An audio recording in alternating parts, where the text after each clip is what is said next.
আসসালামু আলাইকুম। আজকের যে বিষয় নিয়ে এখানে দাঁড়াইছি আসলে খুবই দুঃখজনক। আজকে আমরা লজ্জিত, বাঙালি জাতি লজ্জিত।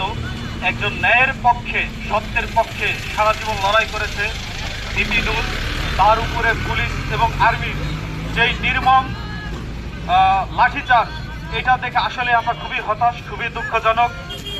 এই এই মব জাস্টিস বলে যেই ঘটনাগুলো ঘটাইছে এটা পূর্ব পরিকল্পিত এবং তাদের তাদের ব্যক্তিগত স্বার্থ উদ্ধার। গণ অধিকার পরিষদের নেতা ভিপি নূর সে কোনো সাধারণ মানুষ নয়। তার সাথে যেটা হয়েছে এটা এটা এটা যদি আমরা সাধারণ জনগণ মেনে নেই, কালকে আপনার আমার সাথে হতে পারে। সে একজন দলের প্রধান হয়ে তার উপরে যেইভাবে লাঠিচার্জ করা হয়েছে, তার নেতাকর্মীর উপরে যেভাবে লাঠিচার্জ করা হয়েছে, এখানে সাধারণ জনগণ, সারা বাংলাদেশের সাধারণ মানুষ, তাদের ভবিষ্যৎ কি হবে, এর দায়ভার কে নেবে? ইউনূস সরকারের এর দায়ভার নিতে হবে। পুলিশ প্রশাসন এবং সেনা প্রধানের এর জবাবদিহিতা করতে হবে।